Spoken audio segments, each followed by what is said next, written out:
శ్రీ గణేశాయ నమః, శ్రీ మాత్రే నమః. జై గణేష్ క్రియేషన్స్ ప్రేక్షకులందరికీ కార్తీక మాస శుభాకాంక్షలు. ఈరోజు 13వ రోజు కార్తీక పారాయణంలో మనము 13వ అధ్యాయము చేద్దాము. కలిసి పురాణ పఠనము చేద్దాము. 13వ అధ్యాయము. అలాగే ఈరోజు వశిష్ఠుల వారు జనక మహారాజుతోటి ఏ కథను గురించి వివరిస్తున్నారు అంటే కన్యాదాన ఫలితము గురించి వివరిస్తూ ఉన్నారు.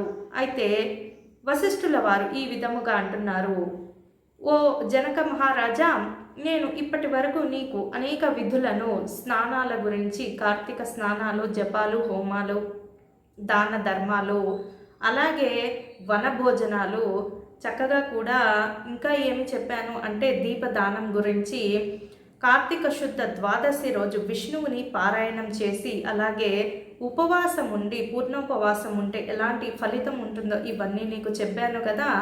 ఈరోజు కార్తీక మాసమునందు కన్యను దానం చేసితే గనక ఎటువంటి ఫలితం ఉంటుందో నేను నీకు వివరిస్తాను. శ్రద్ధగా చక్కగా కూడా నీవు విను అని చెప్పి అంటాడు.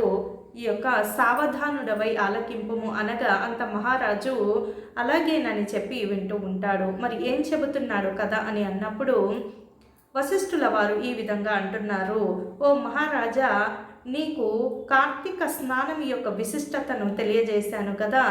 అలాగే ఎన్ని తటాకాలు తవ్వినా, ఎన్ని నూతులు తవ్వినా రాని ఫలితం ఒకటి ఉన్నది. ఎన్ని తటాకాలు నూతులు తవ్వినా కూడా ఆ ఫలితము కంటే కూడా రెట్టింపు ఫలితము వచ్చే విధానం ఒకటి ఉంది. అది ఏమిటి అంటే, ఒక బ్రాహ్మణ కుటుంబానికి చెందిన ఒక బాలునికి గనక ఉపనయనం చేయగలిగితే ఎవరైనా సరే చక్కగా కూడా అమితమైన ఫలితము కలుగుతుంది. అంతటి శక్తి లేకపోయినప్పటికీ, అంత శక్తికి శక్యము కానప్పటికీ ఆ యొక్క చక్కగా కూడా ఆ ఖర్చులకు సంబంధించి సంభావన ఇచ్చిన, దక్షిణ తాంబూలాదులు ఇచ్చిన, అలాగే మంత్రాక్షతలకు సరిపడ ధనము ఇచ్చి తృప్తి పరచగలిగినా కూడా ఈ యొక్క ఫలితము సమాంతరంగా కలుగుతుంది అని ఒక పేద బ్రాహ్మణుని ఉపనయనం గురించి వివరిస్తూ ఉంటారు. ఇలా చేసిన తర్వాత మహాపాపములు, మహాపాతకాలు నశించపోవడమే కాకుండా పితృదేవతలకు లోకాలు లభిస్తాయి. అలాగే ఎంతటి దుష్కృతములు, పాపములు చేసిన, వ్యభిచారము చేసిన, ఎటువంటి పాపములు చేసినప్పటికీ ఆ పాపములన్నీ పోవును. అలాగే ఈ ఫలముకు సరితూగదు ఎన్ని తటాకాలు, నదులు, అలాగే నీవు నూతులు తవ్వించిన ఈ యొక్క ఉపనయనం యొక్క ఫలమునకు అవన్నీ తూగవు అని చెబుతాడు. అలాగే అంతకన్నా ముఖ్యమైనది ఏమిటి అంటే కన్యాదానము కార్తీక మాసమందలి భక్తి శ్రద్ధలతో ఎవరైనా కానీ ఆచరించినట్లయితే చక్కగా కూడా నీవు తరించుటయేగాక, ఆచరించిన వారు తరించుటయేగాక పితృదేవతలు కూడా చక్కగా కూడా తరింతురు. ఇందుకొక ఇతిహాసము గలదు, చెప్పేదను శ్రద్ధగా ఆలకింపుము అని చెబుతాడు. సావధానుడవై విను మహారాజా అని అంటాడు. ఇక కథలోకి వెళితే సువీర చరిత్రము. ఈ యొక్క సువీరుడు ద్వాపర యుగములో వంగదేశంలో గొప్ప పరాక్రమవంతుడు, ధర్మశీలి, సూర్యుడు అయిన ఈ సువీరుడు ఒక రాజు ఉండేవాడు. అతనికి రూపవతియగు భార్య ఉండేది. అయితే విధి వక్రించిన కారణంగా ఓడలు బండ్లు అయిన చందంగా శత్రువుల చేత ఓడింపబడి పారిపోయి సువీరుడు అతని భార్య సమేతంగా పారిపోయి ఎక్కడో నర్మదా నదీ తీరమందు ఒక పర్ణశాలను ఏర్పాటు చేసుకొని అక్కడ జీవిస్తూ ఉండేవాడు. కందమూలాదులు, ఆ తర్వాత అక్కడ దొరికే ఫలములు తింటూ జీవిస్తూ ఉండేవారు విధి వక్రించడం వల్ల. అలాగే ఆ అరణ్యంలో వారికి ఒక ఆడ శిశువు జన్మించింది. చక్కగా అల్లారు ముద్దుగా పెంచుకుంటూ కన్నుల విందుగా ఉంది ఆ అమ్మాయి, ముద్దులలుకుతూ చాలా అందమైన పాప. అయితే అమ్మాయిని సరిగ్గా సాకలేకపోతున్నాము, అన్ని రకాలు తినడానికి ఇవ్వలేకపోతున్నామని బాధపడుతున్నప్పటికీ చేసేదేమీ లేక అలాగే పేదరికంలోని అమ్మాయి పెరుగుతూ యవ్వన దశకు వచ్చింది. యవ్వన దశకు వచ్చేసరికి శుక్లపక్ష చంద్రుని వలె చక్కగా కాంతివంతంగా దినదిన ప్రవర్ధమానంగా ఉంది ఆ అమ్మాయి. అలా ఉన్న తర్వాత ఒకనాడు వానప్రస్థుడు అనే కుమారుడు ఈ బాలికను చూసి పరవశుడయ్యి తండ్రిని సువీరుణ్ణి అడుగుతూ ఉంటాడు. సువీర మహారాజా, నాకు దయచేసి మీ కుమార్తెనిచ్చి వివాహము పెండ్లి చేయుడు, నాకు ఆమె మీద మనసు పడ్డాను అని చెప్పేసి అనేసరికి సువీరుడు, నేనిప్పుడైతే కడు బీదరికముతో అష్టకష్టాలు అనుభవించుచున్నాము, తినటానికి కూడా తిండి అయినా లేదు, నా చేతిలో ఒక్క రూపాయి అయినా లేదు, నీకెట్లు పెండ్లి చేయవలెను అని చెప్పి అడిగాను తండ్రి. కడు బీద స్థితిలో ఉన్నాను కాబట్టి మా కష్టాలన్నీ పోవుటకు కొంత ధనమును గనక మాకు ఇచ్చినట్లయితే నీకు తప్పక నా కుమార్తెను ఇచ్చి వివాహము చేయదను, పెండ్లి చేయదను అని అనేసరికి అప్పటికి ముని కుమారుని దగ్గర చేతిలో ఒక రాగి పైసా అయినను లేక, కాకపోతే ఈ బాలిక మీద మక్కువతో నర్మదా నదీ తీరమున కుబేరుని గురించి ఘోరమైన తపస్సు చేశాను. అంత నా కుబేరుడు ప్రత్యక్షమయ్యి ఈ ముని కుమారునికి ఒక ధనపాత్ర ఇచ్చాను. ధనపాత్రను తీసుకుని వెళ్ళి సంతోషముగా సువీరునికి ఇచ్చేసరికి సువీరుడు చక్కగా ధనపాత్రను స్వీకరించి కన్యను వివాహము చేశాను. ఆయనకిచ్చి ముని కుమారునికి ఇచ్చి అలా చేసే వరకు ఇది కన్యాదానము బదులు కన్యా విక్రయ పాపము ఆయన ఖాతాలో జమ అయినది. అలా వివాహం చేసిన తర్వాత చక్కగా కూడా నూతన దంపతులను ఆశీర్వదించి అత్తవారింటికి పంపించాను. ఇక ఈ యొక్క ముని కుమారుడు ఎవరైతే ఉన్నారో భార్యను వెంటబెట్టుకొని జరిగిన వృత్తాంతమంతయు కూడా తల్లిదండ్రులకు తెలియపరిచి చక్కగా హాయిగా భార్యతో సుఖిస్తూ ఉన్నాడు. ఇంకొక పక్క సువీరుడు కూడా ధనపాత్ర ఉండడం చేత ఎటువంటి కష్టములు లేక ధనమునకు కానీ తిండికి కానీ చక్కగా కూడా భార్యతో సుఖిస్తూ ఉన్నాడు. ఆ సమయంలో ఇంకొక ఆడ శిశువు జన్మిస్తుంది సువీరుడి దంపతులకు. అలాగే ఆ పాప కూడా పెరిగి పెద్దదై చక్కగా అందంగా ముద్దులొలుకుతుంది రెండవ పాప కూడా. అయితే ఈ అతి ఆశ ధనం మీద వ్యామోహంతో సువీరుని మనస్సులో ఏం పడింది అంటే, ఎవరైతే తను అడిగినంత ధనము ఇస్తారో ఈ రెండవ కుమార్తెను కూడా ధన విక్రయము అంటే కన్యా విక్రయము చేస్తాను ధనము ఇచ్చిన వాడికని మనసులో అనుకున్నాడు. అనుకుని అలా ఆశపడుతూ ఉన్నాడు. ఆశపడుతూ ఉండగా ఒకరోజు సాధు పుంగవుడు అటుగా తపతీ నదీ తీరం నుంచి ఇటు నర్మదా నదీ తీరం వైపుగా ప్రయాణిస్తూ స్నానార్థమయ్యి నర్మదే నదీ తీరంలో అలా స్నానం చేసుకొని తిరిగి వస్తుండగా దారి మార్గమున ఈ సువీరుని ముఖవర్చస్సు చూసి, ఓయి ఎవరు నీవు చూస్తే రాజవంశము నందు జన్మించిన వాడిలాగా నీ ముఖము చూస్తే అవగతమవుతున్నది నాకు. నీవు ఎక్కడో రాజ్యంలో ఉండకుండా ఇక్కడెందుకుండిచుండివి, అరణ్యంలో ఏమి చేస్తున్నావు అని అడగగా, మునిపుంగవ సాధుపుంగవ, మీ అంచనా చాలా సరి అయినదే. నేను నిజంగానే వంగదేశానికి రాజుని. కాకపోతే విధి వక్రించడంతో నేను శత్రువుల చేత ఓటమి పాలయ్యి ఇక్కడ ఈ అడవిలో భార్యా సమేతంగా నాకిద్దరు కుమార్తెలు కూడా కలరు అని చెప్పాను. చెప్పట చేత నేను ఈ భార్యా సమేతంగా ఈ అడవిలో నివసించుచుంటిని సాధుపుంగవ. దరిద్రము కంటే కష్టమేమీ లేదు, అలాగే పుత్రశోకము కంటే దుఃఖము లేదు, అటులనే భార్యావియోగము కంటే అతి గొప్పదైన సంతాపము లేదు. అందుకే రాజభ్రష్టుడనయ్యి ఇటు అరణ్యములలో జీవించుచుంటిని భార్య సమేతుడనయ్యి. నాకు ఇద్దరు కుమార్తెలు. ఈ మధ్యనే నా పెద్ద కుమార్తెకు ఒక ముని పుత్రునకిచ్చి వివాహం చేశాను. అతని దగ్గర కొంత ధనమును కూడా పుచ్చుకొంటిని. అయితే దానితోటే ఇంతవరకు ఇలా కాలక్షేపం చేస్తున్నాము అని అనేసరికి, ఓ రాజా, నీవు ఎంతటి దరిద్రుడవైనను ధర్మ సూక్ష్మమును ఆలోచింపక కన్యను అమ్ముకుంటివా? ఎంతటి మహాపాపము చేసినావు? కన్యా విక్రయము మహాపాపములలో ఒకటి అని, మహాపాతకములలో ఒకటని నీకు తెలియదా? కన్యను విక్రయించిన వారు అసిపత్ర వనమనే నరకమును అనుభవింతురు. కన్యను దానము చెయ్యాలి తప్ప కన్యను విక్రయము చేసితివి, ఎంత మహాపాపము చేసితివి అని అంటాడు ఆ సాధు పుంగవుడు. ఆ ద్రవ్యముతో నువ్వు ఏ దేవత అర్చన చేసినా, ఆడపిల్ల సొమ్ముతోటి నీవు ఏ కార్యము చేసినా నీకు ఎట్టి ఫలము లభించదు సరికదా. నీ గృహస్థ ధర్మములు అన్నీ కూడా వ్యర్థము అని చెప్పి అని శపించాడు. ఒక రకంగా ఋషి పుంగవుడు శపించి, నీవు చేసిన ఈ పని వల్ల నీకు ఎలాగూ రౌరాది నరకములు తప్పవు సరికదా. నీవు చేసిన పని వల్ల అటు 3 తరాలు ఇటు 3 తరాలు కూడా నానా నరక యాతనలు, నరక కూపములు అనుభవింతురు. పితృదేవతలకు కూడా మనశ్శాంతి లేకుండా చేసితివి కదా ఓ రాజా అని చెప్పి ఋషి పుంగవుడు శపిస్తాడు. శపించేసరికి అనేసరికి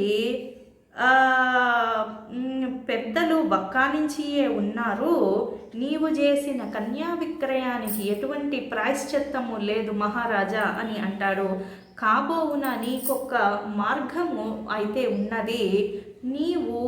నీకు రాబోయే కార్తీక మాసమున నీ 2వ కుమార్తెకు చక్కగా కూడా నీ శక్తి కొలది బంగారము, నీ దగ్గరున్న ధనము ఇచ్చి మొదటి కన్యను అమ్మిన దానికి ప్రాయశ్చిత్తము చేసుకో. ఈసారి ఎటువంటి ధనము కానీ బంగారము కానీ తీసుకోకు. 2వ అల్లుడి దగ్గర అలా నీవు చేసింటే గంగా స్నానము నందు, గంగలో స్నానము చేస్తే ఎటువంటి ఫలితం వస్తుందో అలాంటి ఫలితం వస్తుంది. ఈ 2వ అమ్మాయిని చక్కగా కూడా ఎవరైనా సదాచార సంపన్నుడికిచ్చి, ధర్మబుద్ధి గలవాడి బ్రాహ్మణుడి ఇంట అబ్బాయికిచ్చి పెళ్లి చెయ్యి.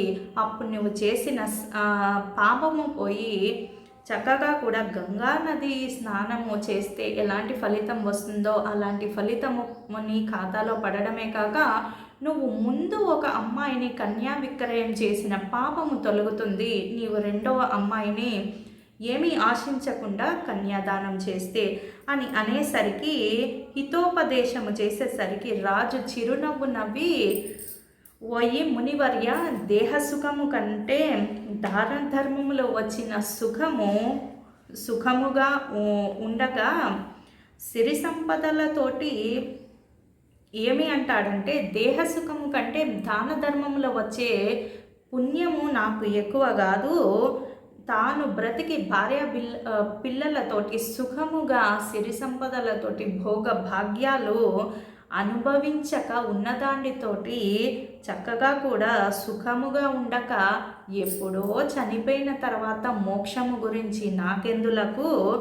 కాబట్టి నాకు ధనము బంగారము కలవారే ఇప్పుడు ప్రస్తుతంలో రాణించగలుగుతున్నారని నాకు అంచనా. కాబట్టి ముక్కు మూసుకొని నోరు మూసుకొని బక్క చిక్కి శల్యమైన వారికి ఎటువంటి విలువ లేదు. కాబట్టి నేను ధనమునకే విలువ ఇస్తాను. నా 2వ కుమార్తెను కూడా, నాకు ఐహిక సుఖములే గొప్పవి, 2వ కుమార్తెను కూడా నేను అడిగినంత ధనము ఎవరైనా ఇస్తే తప్పకుండా ఈ 2వ కుమార్తెను కూడా కన్యా విక్రయం చేస్తాను అని అనేసరికి, ఇక ఇంకొక విషయం ఏమి చెబుతున్నాడు అంటే, నీవు కానీ ఈ 2వ అమ్మాయిని ఇలా చేస్తే, నీవు కన్యా విక్రయం చేయకపోతే అశ్వమేధ యాగం చేసినంత ఫలితం వస్తుంది. దయచేసి నా మాట వినుము అని అనేసరికి, ఈయనెక్కడ వింటాడు, వినను అని చెప్పి నేను 2వ అమ్మాయిని కూడా ధనానికి విక్రయించి చక్కగా కూడా కన్యను విక్రయిస్తాను, నాకు ధనమే ప్రాధాన్యము అని చెప్పేసరికి, ఇక ఆ మాటలకు సన్యాసి ఆశ్చర్యపడి, ఇక ఈయన వినేటట్టు లేడా అని చెప్పి తన దారిన తాను వెళ్ళిపోయాడు. మరికొద్ది దినములకు సువీరుడు మరణించిన అనంతరము యమభట్టులు వచ్చి నానా నరకయాతనలు పెట్టగా, యమలోకములో అసిపత్ర వనమను నరక భాగమునకు తీసుకొని పోయిరి ఈ యొక్క సువీరుని. అలాగే సువీరుని పూర్వీకుడైన శృతకీర్తిని కూడా యమరాజు ధర్మయుక్తంగా పాలించుచున్నప్పటికీ శృతకీర్తి అను రాజు ధర్మయుక్తంగా పాలించుచున్నప్పటికీ ప్రజలను ధర్మాత్ముడయి పాలించుచున్నప్పటికీ ఈ యొక్క సువీరుడు చేసిన కన్యా విక్రయము పాపము ఈ యొక్క అంటే వంశీకులు, ఈ శృతకీర్తి అనే అతను ఈ యొక్క సువీరుడి యొక్క వంశస్థుడు, ముందు తరం వాడు కాబట్టి ఎంత ధర్మబద్ధంగా పాలనం చేసినప్పటికీ, ఎంత ప్రజలను కన్నబిడ్డలుగా చూసుకున్నప్పటికీ ఈయన చేసిన కన్యా విక్రయం యొక్క పాపము ఫలితంగా ఆయన చక్కగా స్వర్గంలో ఉన్న అతన్ని తీసుకొచ్చి యమభటులు నరకంలో పడివేశారు.